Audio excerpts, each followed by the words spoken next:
அவர் ஒரு எய்ம் எனக்கு புரியுது. அவர் வந்து திமுகவை அகற்ற வேண்டும்ங்கிறது ஸ்ட்ராங்கா இருக்காருன்னு புரியுது. ஏன்னா, அது மறுபடியும் அந்த அறிக்கைகள அவங்க எழுதுறது மூலியமாக புரியுது. நான் தான் ஆட்சி அமைப்பேன்ங்கிறதுல உறுதியா இருக்காரா? நம்ம தான் ஆட்சி அமைக்கிறோம். ஏன்னா, நம்ம தான் ஆட்சி அமைக்கணும்னு ஒருத்தர் முடிவு செஞ்சிருந்தாருன்னா, நீங்க மாநாட்டிலேயே அதிமுக அட்டாக் பண்ணியிருப்பாரு. ஏங்க, நீங்க திமுக துணிச்சலா அட்டாக் பண்றீங்க. பாஜக துணிச்சலா அட்டாக் பண்றீங்க. அதிமுக அட்டாக் பண்றதுல எந்த பிரச்சனையுமே இல்லையே. உங்களுக்கு என்ன யாராவது ரைடு அடிக்க போறாங்களா யாரும்? அதிமுக அட்டாக் பண்றாரு, ஐடி ரைடு அடிப்பா, இடி ரைடு அடிப்பான்னு யாரும் சொல்லப் போறாங்களா? இங்க முதல் நாள்ல இருந்தே அதான் சிக்கல்ங்க. இங்க இந்த கட்சி துவங்கிய நாளிலிருந்து அவருக்கு எவ்வளவு ஓட்டு இருக்குன்னு அவருக்கு நம்பிக்கை இல்லாம போயிடுச்சோன்னு. ஏன்னா சுற்றி இருக்கவங்க சார் அவங்களுக்கு ஓட்டு இருக்கு, கண்டிப்பா இருக்கு.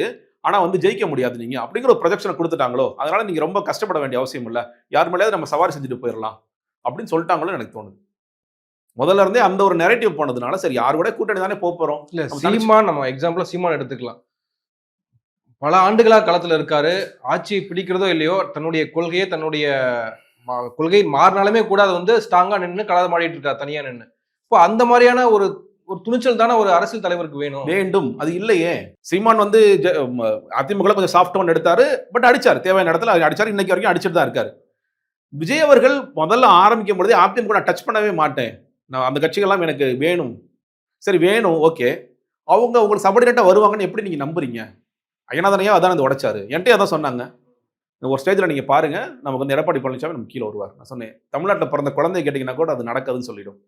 உங்களுக்கு அரசியல் தெரியாதுங்கிறதுக்காக யாருக்கும் அரசியல் தெரியாதுன்னு நினைச்சுக்கிறீங்க நீங்க? அது எப்படிங்க நடக்கும்? எடப்பாடி பழனிசாமி வந்து ஓபிஎஸ் கழட்டி விட்டு, தினகரனை கழட்டி விட்டு, சசிகலா அவர்களை கழட்டி விட்டு, இவ்வளோ வேலை செஞ்சு, பொதுக்குழு கூட்டம் கூட்டி, சட்ட போராட்டம் நடத்தி, விஜய் அவர்கள் உங்களை முதலமைச்சர் ஆக்குவதற்காக தான் நான் இவ்வளவு சட்ட போராட்டங்களையும் செய்தேன்னு சொல்லுவாரா? அது எப்படி நடக்கும்? அப்ப அந்த புரிதல் கூட இல்ல. அவங்க என்ன சொல்றாங்க, இல்ல கண்டிப்பா வருவார் பாருங்க, ஒரு நேரம் இது நடக்கும்னு சொன்னார் ஒருத்தர். அது என்னைக்குமே நடக்காது. அதுதான் விஜய் இப்ப என்ன நம்ப வைக்க முயற்சி செய்யற மாதிரி. எனக்கு அரசியல் தெரியும், அதுக்கு எதிர்த்து கேள்வி கேட்பேன். விஜய் அவர்கள் கேள்வி கேட்காம இருந்து அப்படியே வரும் போல இருக்கு. சரி, சரி, ஓகே. அவங்க சொல்றாங்க. இவர் பெரிய ஸ்ட்ராட்டஜிஸ்ட். பல இடங்கள்ல பல முதலமைச்சர் உருவாக்குனர் சொல்லிட்டாருப்பா அப்படின்னு அவர் நினைக்கலாம். அவரோட ட்ராக் ரெக்கார்டு என்னன்னே அவங்க எடுத்து பார்க்கல இல்ல. ஒரு ட்ராக் ரெக்கார்டு எடுத்து பார்த்திருந்தாங்கன்னா, ஒரு ஃபெயில்டு ஸ்ட்ராட்டஜிஸ்ட் எடுத்து ஒரு வெற்றி பெற போகணும்னு நினைக்கிற கட்சிக்கு வச்சிருப்பாங்களா முதல்ல? எல்லா இடத்துலயும் போய் மோசமா தோத்தவர்கள் இன்னும் காலி பண்ணிட்டு வந்தவரை போய் ஸ்ட்ராட்டஜிஸ்ட் எடுத்துட்டு வச்சிருக்கானுங்க.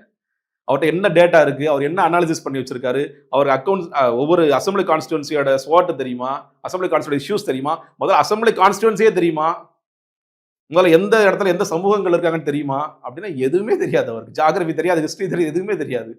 அவரை கொண்டு வந்து நீங்க ஸ்ட்ராட்டஜி சொன்னா அவர் இப்படிதான் கதை அளப்பாரு. அந்த கதையை நீங்க கேட்டுட்டு இருக்க வேண்டியதான். ஸோ கடைசியில் என்ன சொல்லுவாங்க, இப்போ வந்து சார் வேற வழியே இல்லாம பாஜக உடைச்சிட்டு வந்துட்டாங்க. இப்போ நம்ம தான் சார் சபார்டினேட்டா போகணும். நீங்க இந்த வாட்டி துணை முதலமைச்சர் ஆயிடுங்க. 2030 நம்ம முதலமைச்சர் ஆயிடலாம். இப்படின்னு ஒரு கதையை இந்த ஸ்கிரிப்ட் பண்ணிட்டு இருக்காங்க இப்போ.